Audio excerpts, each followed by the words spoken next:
Hi, I am Sinner, and I'm making a video in response to Orthodox Kyle's video with Jimbob about atheism and evolution and such things. And I'm just gonna respond to some of the statements made about evolution and science more broadly that they talked about, because I thought that the arguments they were putting forward were wrong or sort of weak. And I think, as someone who holds evolution to be true, as well as um, being a Christian, I think that they sort of raise this false dichotomy where you're not really, you should be overly skeptical of science or overly skeptical of um, things like evolution in the old earth. And I don't want this to be an attack on Orthodox Kyle, but rather just a demonstration that some of these arguments, in my opinion, don't really stand, and that it's not this false dichotomy between like a scientism empiricist position and a religious position. You can hold scientific theories to be true and justified while holding um, religion, Christianity, to be true. So that's what I'm going to do here. I hope you enjoy watching.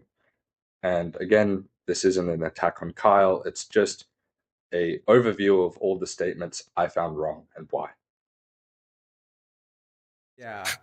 And what I've seen is that a lot of people, like besides like the atheist, philosophers and the pop atheist apologists, most people do believe in God, or they're this kind of like deistic, where Mm-hmm. theistic evolution, but I don't believe Christianity because evolution and the age of the universe, and so.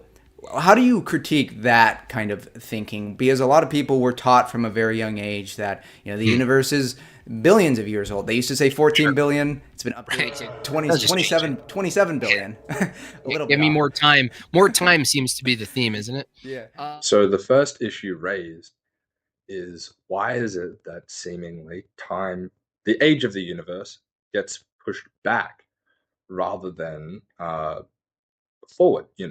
Why is it that the more evidence we find, the older the universe gets? Well, it's to do with how evidence is ascertained. Let's take a house as an analogy, a childhood bedroom. If you were to figure out the age of the person who lived in that bedroom, what standard would you use? Let's say the bedroom had both a Nintendo DS and a Nintendo Switch. Right? You would rightfully assume that the child was old enough to get a DS, and that the Switch was a possession that was obtained later. Now, what happens if you find a Game Boy? It would be reasonable to assume you're dealing with a 30-year-old soy boy who loves Nintendo products, right? But you would push the age back regardless. And if you find then a smartphone, which is a much more modern piece of technology, it wouldn't change your assumed age, because you would base it on the oldest thing in the room. And the weakness of the analogy is, well, what about if the old thing was a gift from, let's say, a parent or an older sibling? When dealing with the universe itself, all things that exist physically, that paradigm is different. And whatever the oldest thing you find is, or whatever the evidence is for the oldest age, is the age you go by. And anything that's newer, you would not use that as the standard for the But age. you're really in a bind here because the image bearer status, according to an evolutionary view, needs to happen at some arbitrary point. For Yeah. instance, if you were once a beast, that Yeah. means you weren't made in the image of God at that point. hmm So they have to say then made in the image of God happened after creation. Yeah. Now, you still have a problem with death before the fall and stuff like that, but hmm that gets into hermeneutics a little too deeply. It's actually out of my wheelhouse, and hmm but the this part of it is actually fairly easy to argue, which it goes something like, if we were made in the image of God, but from that view, the image bearer status comes somewhere between beast and man, hmm they have to tell you from their theological position where and when that happened. because if image bearer status includes an ethical position, it includes a deontology, it includes a telos, a purpose, Mm-hmm. it includes moral culpability.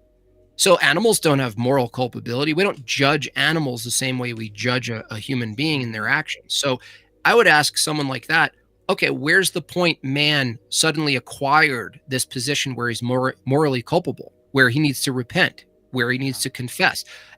Can you imagine just the prototype of human just before human Mm-hmm. who's confessing? Did the apes confess? Like, where was it a Yeah. pseudo confession? Like, did they almost say it? Did they Yeah. almost repent?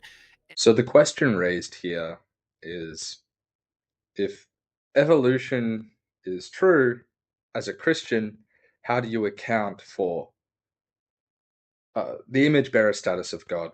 And I think this is, first of all, whataboutism.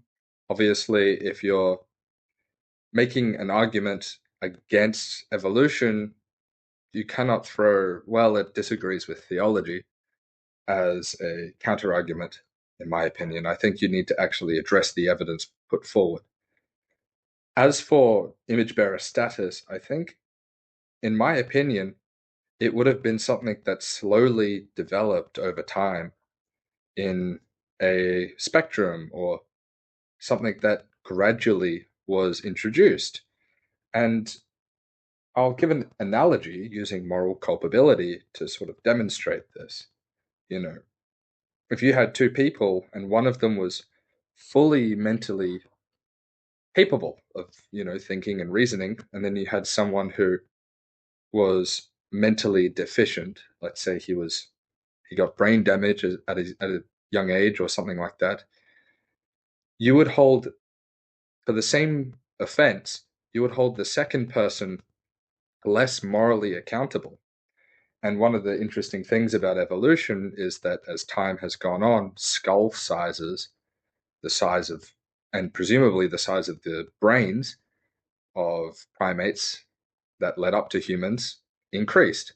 So I don't think it's a leap to say that image bearer status would have been something that gradually developed over time. That the core of this kind of presupposition, or like the thing that they rely on the most, is time. Just give it 14 billion years. Now it's Mm-hmm. 27 billion years, and that just Right. makes the magic work. And so Right. how do you I'd like to point out that the Earth isn't 27 billion years old. Geologists date the Earth to be about 4.6 billion years old. And it's estimated that life began 4.3 billion years ago, and that the earliest fossils we have are dated to around 3.7 billion years ago. I hope Kyle is just misunderstood or he's being hyperbolic, and he isn't mistaking the age of the Earth with the age of the universe. I think this just demonstrates a lack of understanding of the topic and false equivocation. So how Right. do you critique that? Because it was interesting. Yes. It was interesting for me, being raised, atheist, only Mm-hmm. knowing, the Darwinist perspective of seeing how the different dating methods that they use, and they're just not reliable at all. They have these, like you're talking about, assuming this regularity in nature and Mm-hmm. extrapolating it way, way, way in the past beyond anything that could be justified. It's weird to accuse the regularity of nature, in my opinion, because I doubt he would deny that things like the gravitational constant, the cosmological constant, the speed of light, I doubt he would say, well, you can't say for certain that these things don't change. Then that would be quite a bizarre thing to propose. And likewise, the rate at which isotopes decay is constant, and it has not changed over however many billions of years this universe has existed and this Earth has existed. If he were to make an argument that the volume of isotopes that are used to measure the age have changed during the history of the natural history of Earth, then that's one thing. But to say that regularity of nature is a weird assumption to make, to me, is preposterous. Justified. Yeah, well, you can go after the dating methods Hmm. themselves. One fun way I do it, without getting too far into the details, is just ask what's the margin of error, Yeah. and Yeah. then once they say the margin of error, I ask them what's the margin of error on that, and Yeah. then they think I'm playing a game, but really I'm asking how would you know the Yeah. margin of error of 14 billion versus 11 billion versus 35 billion? Would it even matter? Yeah. I think to me this demonstrates that Jimbob doesn't know what a margin of error is. It's not some arbitrary range or an arbitrary number that's cooked up. It is a formula, and it is a formula. It's a statistical formula like an average, mode, standard deviation, standard error, and if you were to calculate a margin of error on top of a margin of error, it would be as useful as calculating a mode on top of a mode, an average on top of an average, the standard deviation of a standard deviation. If you could calculate it, it would be a useless number. And there's a very good chance that you wouldn't actually be able to calculate it at all. I don't think he knows this. I think he thinks it's some sort of random thing that's decided. And I don't know what he's trying to demonstrate with this, but it to me just shows a complete lack of understanding of what a margin of error is and what statistics is and how these figures come about. Matter? Yeah. Then my second approach to that is simply asking them from their scientific paradigm if time is an independent variable that has causal effects on nature. Hmm. Now, in an experiment, we generally have a colloquial sense of time being a variable, even being called an independent variable, that time permits something or not. For instance, like if you leave milk out, it's not time itself, some magical Hmm. entity that rots the milk, Yeah. but time permits for the bacteria and the heat and everything to happen, right? Yeah. So I ask the person, is time a causal variable in this phenomenon you call evolution, or the beginning of all time and space and matter and all this? And someone who says time with enough time, they're essentially saying, I don't know the causes, but I know if you give it enough time, those causes will exist, even if I can't name them. Well, they're This presupposes that there are no known variables that affect adaptation and speciation, which is frankly untrue. There's mutation, gene flow, genetic drift, and of course, natural selection. All these factors are known, and it's not some random thing in the gray that, or we don't know why these animals change their phenology over time. We know why.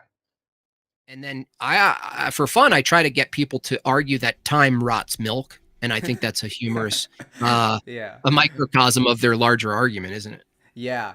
And This isn't an argument for time being a causal factor. When people say with evolution, oh, well, give it enough time or over a large enough time span, this happens, they're not saying that time is a causal effect. What they're saying is that the process of evolution is very, very, very slow, and that it takes a large amount of time to see noticeable changes. An example that might make it easier to understand is if if one of your friends were to start going to the gym and eating healthy, and over a week of doing this, he complains saying, oh, I haven't gotten big muscles and a six pack yet. You might say, give it time, bro. That isn't to say that time is going to make his muscles bigger and give him a six pack. What it is saying is the changes are only noticeable over a larger time span. yeah. And the thing is that if you're always just following the latest science, they say science Mhm. discovered this. It's Yeah, sure. constantly being updated. It's you're not. Um, First, I'd say that this is fallacious. Just because some body or group or methodology changes what it considers facts or true, um, it doesn't necessarily mean that all of a sudden it's all false or that it's inherently false. Um, This would be like saying that someone who changes their opinion is now unable to have a consistent worldview. You know, Orthodox Kyle was at one point a Christian, and in the video, he also says at one point he was a libertarian, which he isn't anymore. It would be unfair of me and fallacious of me to say, well, I can't trust you in regards to your worldview because you change your worldview. And the second thing I would say is that the theory of evolution has persisted for 200 years. And to me, that doesn't seem like constantly randomly changing it. And later in the video, he'll also go on to say that science doesn't change their worldview. They just take evidence to only support their theories and disregard evidence to support other theories. You're not like getting objective truth. You're getting something that makes sense in the specific model with all these Mhm. presuppositions that they haven't really justified. And science. I think this is more of an issue for atheists rather than Christians who believe in science or believe science, you know. I think the scientific model has justified presuppositions, and you're free to Google the presuppositions of science in your own time. I won't get into all of them. But this, and because of these presuppositions, science is limited. It can only determine facts or truths about natural phenomena, natural laws, and observable empirical facts. And you can create hypotheses and theories to explain why or how things observe in particular ways. But yeah, it is a limited model, but that doesn't mean that it's unable to come to truth.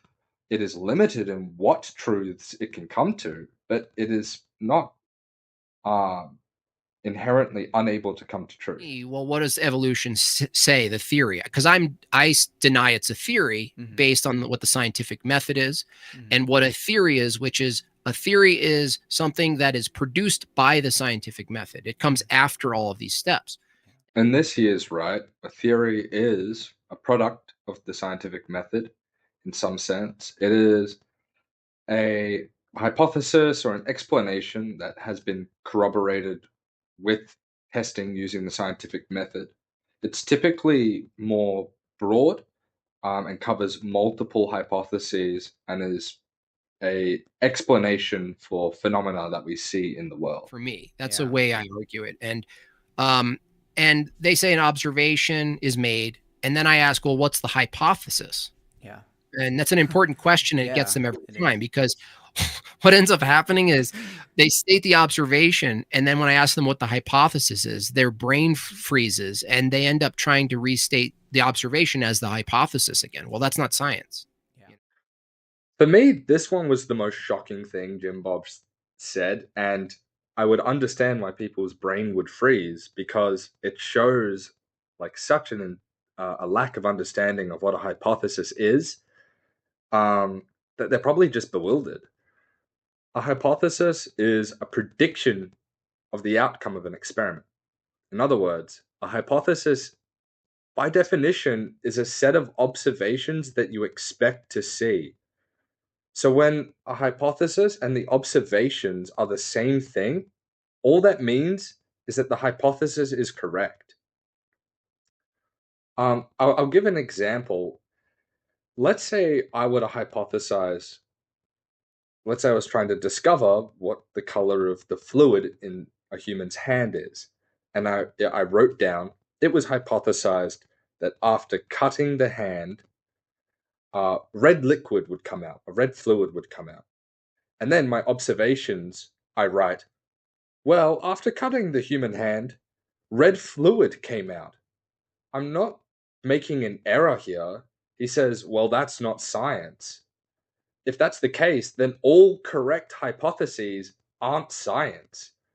That is just obviously wild, like, and such a radical misunderstanding that I think it goes to show I don't really think he knows what he's talking about. Is what's being taught now is that modeling and simulation is a sufficient substitute for an experiment. Yeah. There's a major misunderstanding here. A model in science and a simulation are not the same thing. All a model is just a way of expressing an idea, and no one thinks you can uh, replace experiments with ideas. I don't know anyone in the scientific community that I'm aware of that talks about this sort of thing, and that wouldn't be science anymore. And the other issue, simulations. I talked to a friend of mine who's doing his honors in chemistry about this, and I asked him, "Do people use simulations?" And he says, "Yeah, people use simulations for experiments." And I said, "Well, why?" "Well, they're cheaper and easier to do." "Are they more accurate?" "No, they're not more accurate." The reason people simulate experiments is because they're cheap and easy, not because they're more accurate. Also, in regards to people saying that models and simulations are sufficient uh, uh, substitutes for experiments, I don't know anyone who does argue for that case. I'm not going to say that it's you know that there's no one out there who's arguing for this. Probably there are some scientists out there who will say that. I'm assuming. But none of the scientists I know say that, and I don't think that's the scientific consensus. Yeah. And this isn't true. Hmm. This is not true. A model is not a sufficient substitute for an experiment, but they're teaching that it is. And so if you have a model and the model is described with math, this is another thing they Yeah, sneak in. math. They think math is explanatory. They sell math as explanatory. It's not, it's descriptive. Hmm. This is true. Math is not explanatory, it is descriptive. Um, it's a way of describing natural things in the world. Uh, when people talk about math and science, especially in things like physics or what have you, they'll often create mathematical formulas to show that the math will prove that at least it's coherent in theory. So it's not proving that it's true, it's just proving that it's coherent, that it's logical. I haven't heard of anyone proving a theory with math. I'm not going to say it's impossible, like that someone hasn't done it, but I haven't personally seen anyone who has done it. Thing. Like you could prove it that eventually, given enough time, we could start to shoot Spider-Man webs Mhm. out of given good enough time. And if you just have random mutations, why isn't it possible? I mean, Technically, given enough time, it isn't impossible, but I would say it's highly improbable because this addresses a particular misconception about evolution, that evolution is random, which it is not. Mutation is random. All the other factors of evolution are not random. You know, it's not random that um, humans walked on their hind legs, after they stopped being in trees. Why? Because you have to see above the grass, and therefore that gives you a better survival rate, right? The mutations themselves aren't random. It's not random that during the Industrial Revolution, the moths, the ratio of white moths to black moths changed dramatically. exactly. Yeah, and I've there's like some scientific discoveries like the James Webb Telescope. Oh man, It's it's been wrecking all of their like things that they've predicted, and it's just then they just reinterpret the data to fit their existing worldview. It's like they find these universes called like galaxy breakers and things like that, and then it's just reinterpreting it. And it's like, oh, all the science we had before, it was wrong, and that's a good thing. And it's like that's why we don't put our ultimate faith in right. in what you're promoting. Yeah. This is the part I alluded to earlier when he says science will reinterpret the data to fit a pre existing narrative. I didn't realize that he also is going to say in the same sentence that science will change its position based on the latest data, and because it's inconsistent, it can't be trusted. Um, I thought that was a bit strange because it's setting up this position where it's damned if you do, damned if you don't. On the James Webb Telescope discovery, the James Webb Telescope has the ability to look further into the past. And what they found was mature galaxies at an age that was too young for them supposedly to have existed. Basically, the models they used to predict how quickly it takes a universe to develop um, would have estimated that galaxies wouldn't exist at the time they were looking into. So it throws a lot of things out of whack. Does that sound like reinterpreting the data? No. Does this disprove evolution? No. Does it disprove the geological estimate of the Earth? No. It does change how scientists will understand the formation of galaxies, but it's fallacious to think that if science gets one thing wrong or some things wrong and updates its understanding based on the data, that it's wrong all the time or that it can't be trusted outright ever.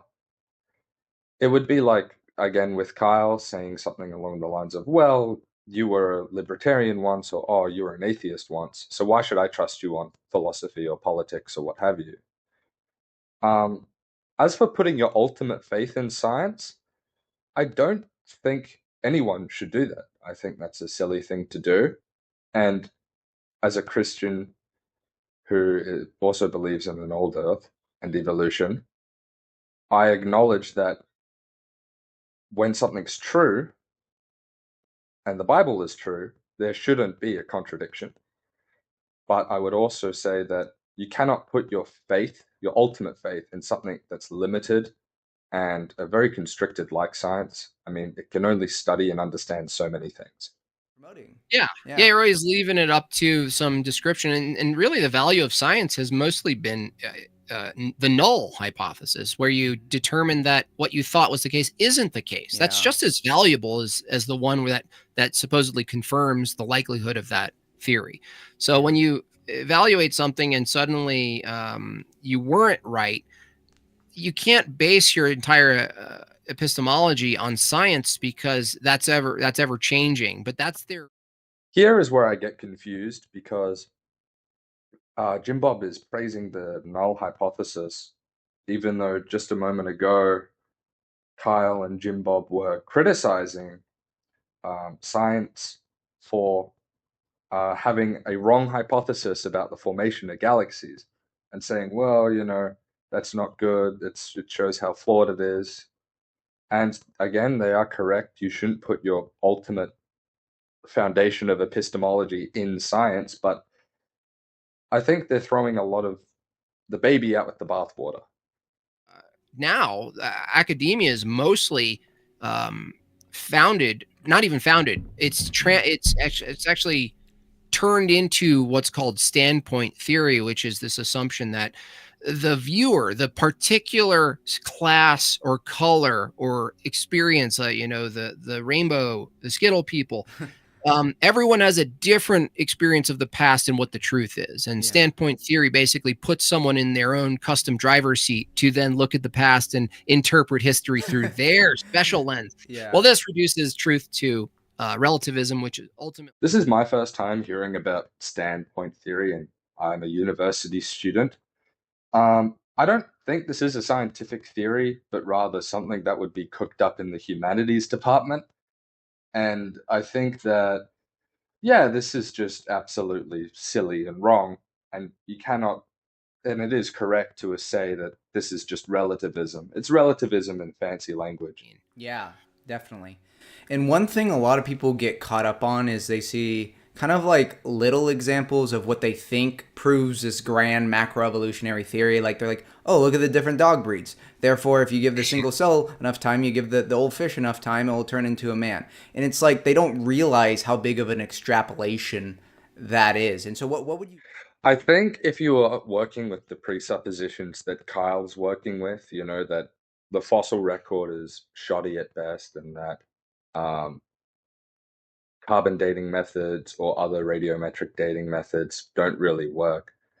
it would be some sort of grand extrapolation, but considering that the fossil record is pretty reliable and carbon dating methods are, in fact, reliable, it's not such a big leap of logic, especially if you have a look at fossils and you see, well, here's the fossils of dogs going back to this point, and then there's the fossils of wolves, and then beyond that, there's the fossils of canids, and then beyond that, there's the fossils of the carnivore.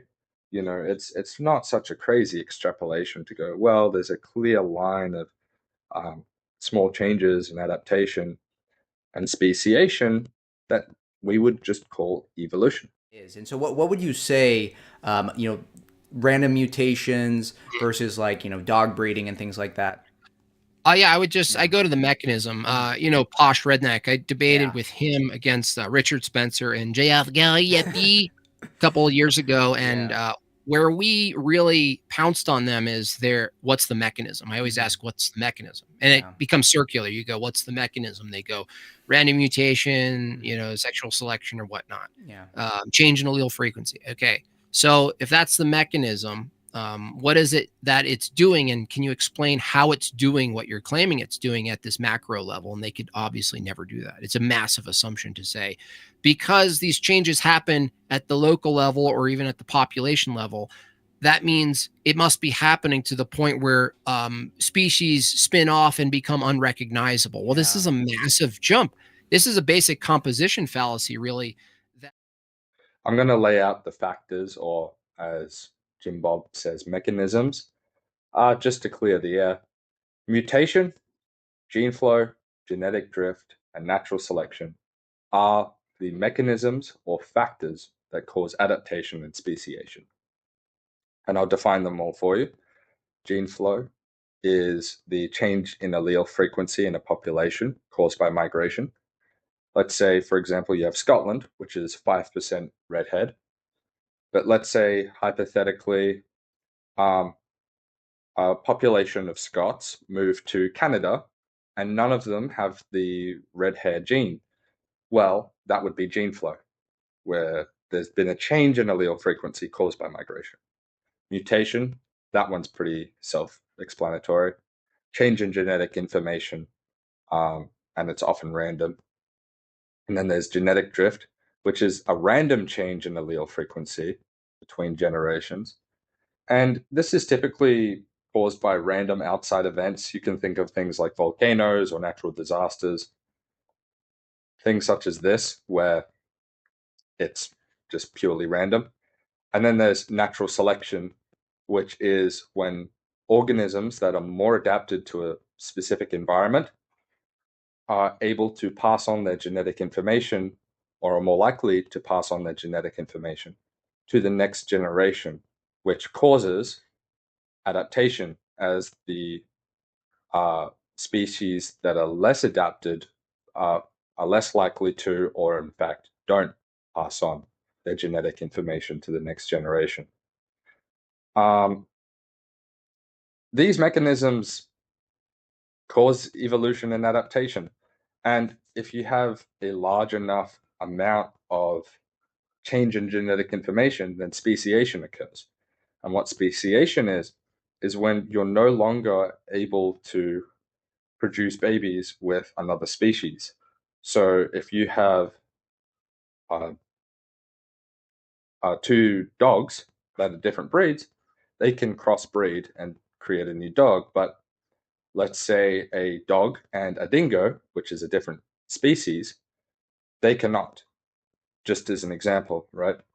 That's speciation. And I don't think it's so radical to say that over an extremely large time span, these small changes can snowball into larger and more dramatic I think what changes. happened is they got a better look at the baby inside a womb and saw like, oh, there's a little thing that you try to call a tail, and Yeah. then it changes inside the stomach, and they go, well, if it changes inside the stomach, it must happen over millions of years, and this is composition fallacy. Yeah. So here, Jim Bob criticizes the evidence for evolution that is given through embryology. And I'll touch on embryology in my conclusion, but I mean, I think it is pretty convincing. I'm going to put up two photos of a human embryo on screen, and you can tell me if you see a tail. You have the two limbs, you can see where the arms are going to form and where the legs are going to form, and below that, the spine continues to go. Um, to me, this looks like a tail. And I don't think this is a crazy, uh, leap to I think make. there is definitely a connection with like ancient pagan philosophy where it's kind of like things are constantly changing. I think it is like they have those presuppositions, pagan presuppositions, and they're I don't know why he's bringing up pagan philosophy, but and I honestly wouldn't know anything about that side of things, but I do want to bring up one misconception about evolution that seems to pop up, which is that it is constant, non-stop change. I mean, technically that can be the case in certain things, but once a species has filled its quote unquote evolutionary niche, once it has suitably adapted to its environment, it stops evolving. Look at isopods. Isopods have existed now for um, millions of years, and there are many other examples of this. It's not always constant change.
Um, Here's the thing with the camel world analogy, he would be correct in the assumption that radiometric dating methods don't work. You know, if you dig down to a certain point and camels stop existing, right? But then you get camel-esque things that are older, that are further down. That's where you'd go, oh, this is a transitional fossil. Um, it's based on the dating method. It's not based on whether or not it looks alike. It's based on, okay, well, we know that camels existed from this point to this point, and we know that something very similar to camels, existed at a earlier point in time. That's how it works. As for transitional fossils, he is basically on the money. I think it's a pretty useless term, and it frankly is because the vast majority of fossils are transitional fossils in the sense that, everything's typically most things, not everything, most things are evolving from one thing to another. Useless if every fossil is transitional. Yeah, exactly.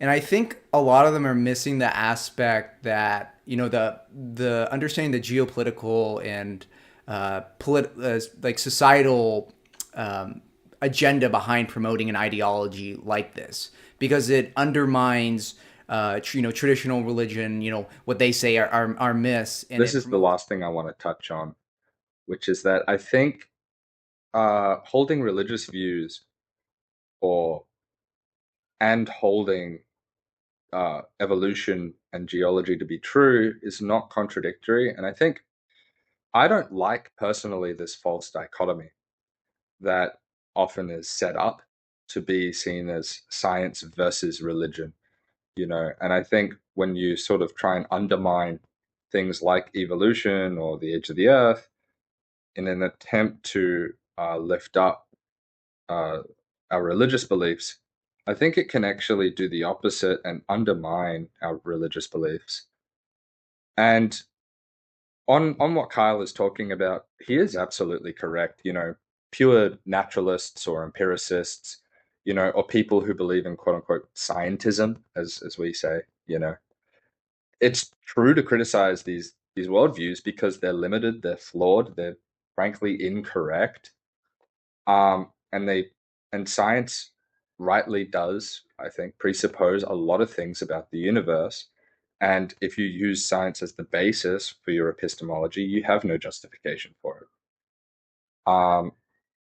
So ending, I just want to make a closing statement that I think with things such as science, it's easy to have a knee-jerk reaction to say like, oh, this stuff is silly because people who have very strong agendas will try and use science to fit their worldview or fit their agenda. You can think about this back in Nazi times when people used eugenics and racial science to try and prove that white, you know, Aryans are like the superior race, or other theories like how in the American South, I'm just using racism as an example again, but in the American South, they said that Africans' skulls were shaped differently, and due to the shape of their skull, they were genetically predisposed to be servile beings as opposed to white people who weren't. And these again, science can be used in as a tool by people with agendas to push certain ideologies. And I think that is happening now, where people under the guise of science like push for leftist agendas and these sort of humanist, um, empiricist, nihilistic worldviews. But again, I'm just warning that you shouldn't throw the baby out with the bathwater here. Uh, Science, at its core, when it's done correctly, is correct. Most of the time, it can get facts about the natural world very reliably. And I think that the evidence for evolution is pretty ample, it's pretty sufficient. And I think the evidence for an old Earth and an old universe is also fairly sufficient. Um, and I think it's a mistake to associate all of science with this like scientism worldview. Anyway, that's all. Thanks for watching and God bless.